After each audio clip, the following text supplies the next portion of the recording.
to serve and to protect. One day in the restaurant, I noticed my son, MacGyver, standing on the sidewalk to the side of the restaurant, staring at something. I was curious to see what he was looking at, so I changed my viewpoint to see what he was seeing, and he was watching some young kids, about 6 or 8 years old. MacGyver was about 4 at the time. He was standing there watching these kids commit vandalism. He hadn't seen this before. He wasn't making sense of it, why they were getting so much fun out of destroying property. He was standing there watching. I was about to go out and stop the kids when I noticed this old man named Murray, I've forgotten his first name, came walking across the grass, and I thought he was going over to stop the kids from destroying property. But he walked up behind MacGyver, and he pulled out from behind him a full-size screwdriver with a wooden handle. And then he hit MacGyver in the head 3 times. Came up from behind him and struck him. Bang, bang, bang. Right on top of the head.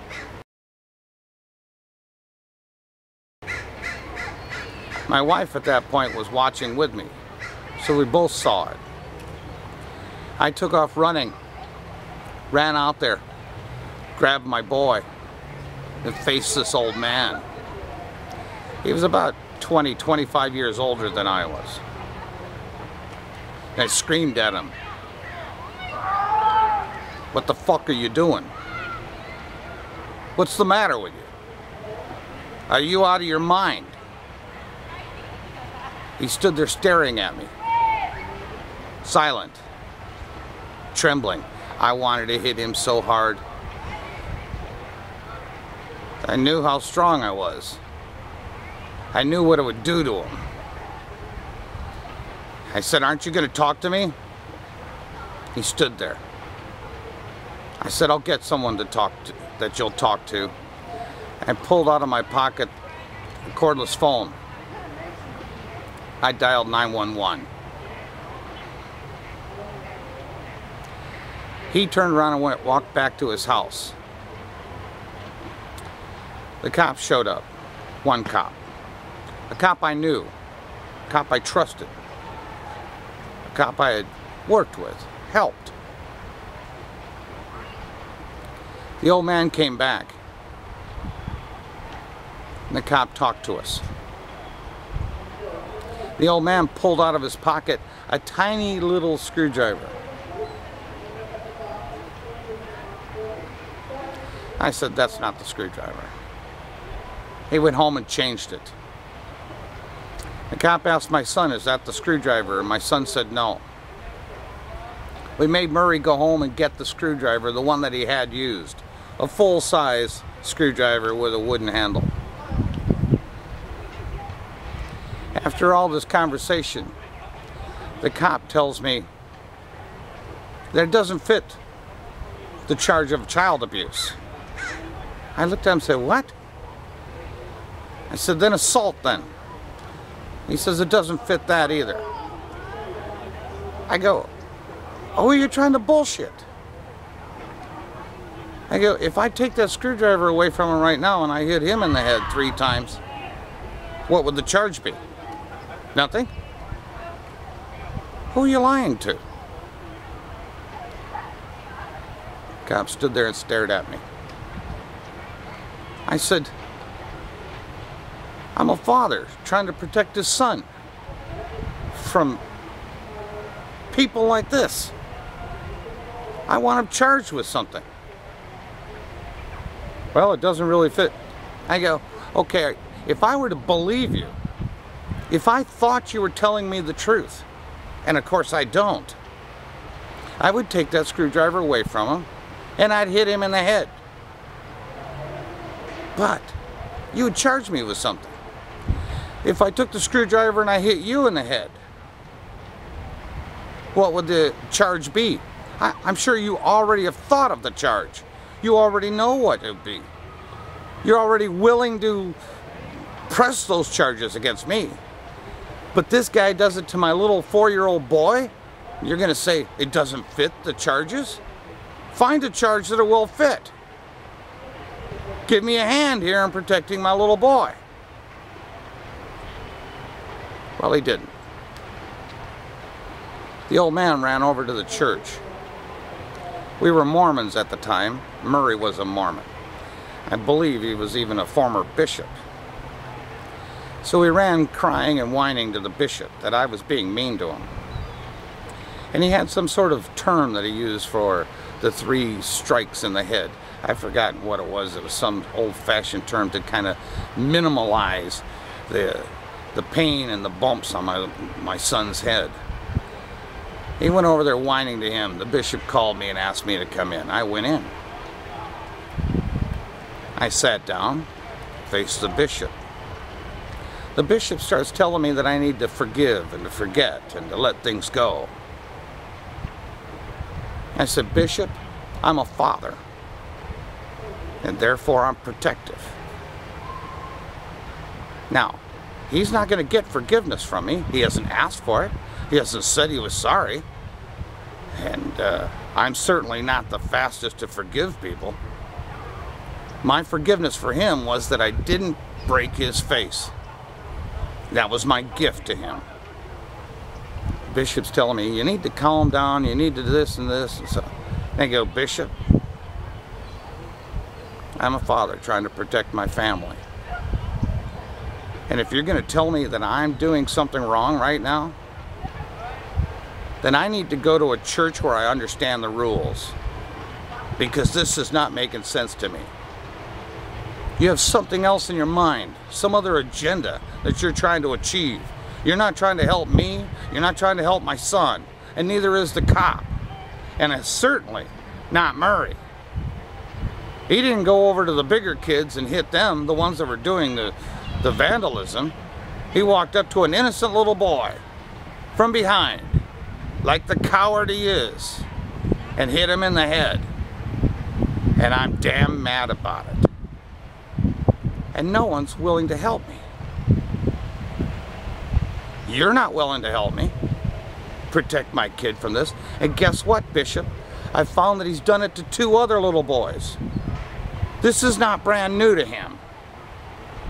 This is something he likes and he's getting away with it. And you're going to tell me to calm down, to forgive him, to let it go?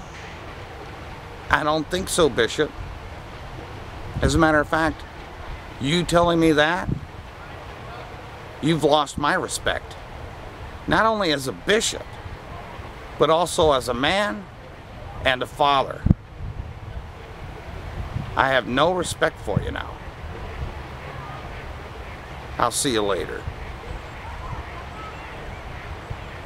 I went home mad. No justice.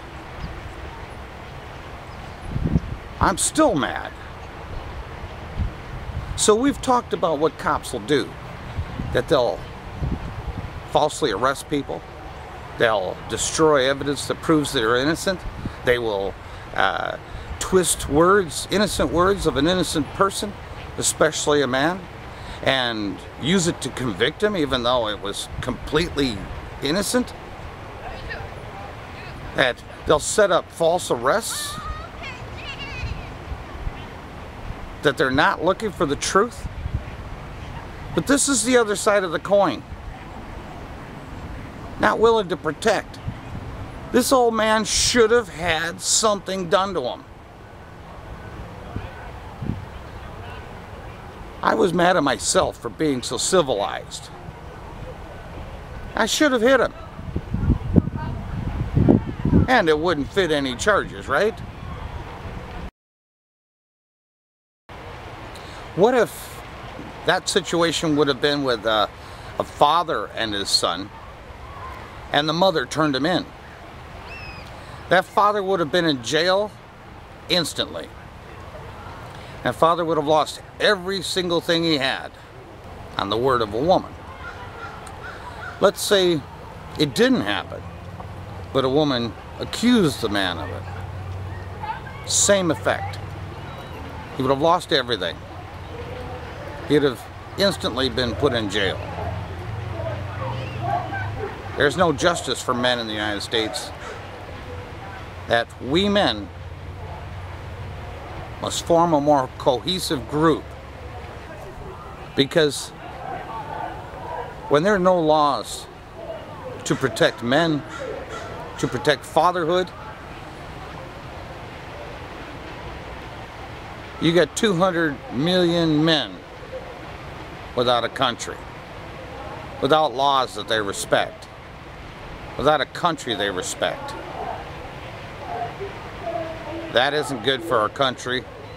That isn't good for men, children, and even women. The United States is violent, mostly because of men. Well, there's your reason. It's only going to get worse. If a woman would have just called and done the same thing against the father, he would have been in jail instantly. He would have lost his house, all of his money, his future. But I couldn't protect him, my little boy, from this guy. Something seriously wrong. Have you had a similar experience? Let me know. We need to get men together and to restore our rights as men, as fathers, as valuable members of this country.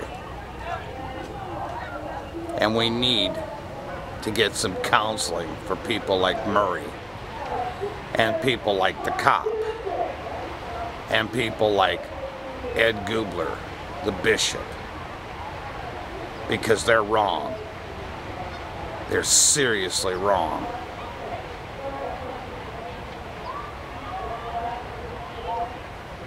Like Bill Murray said in Stripes, "Who's in charge here?" That's what I want to know. Who's in charge here? And when did being right become so wrong?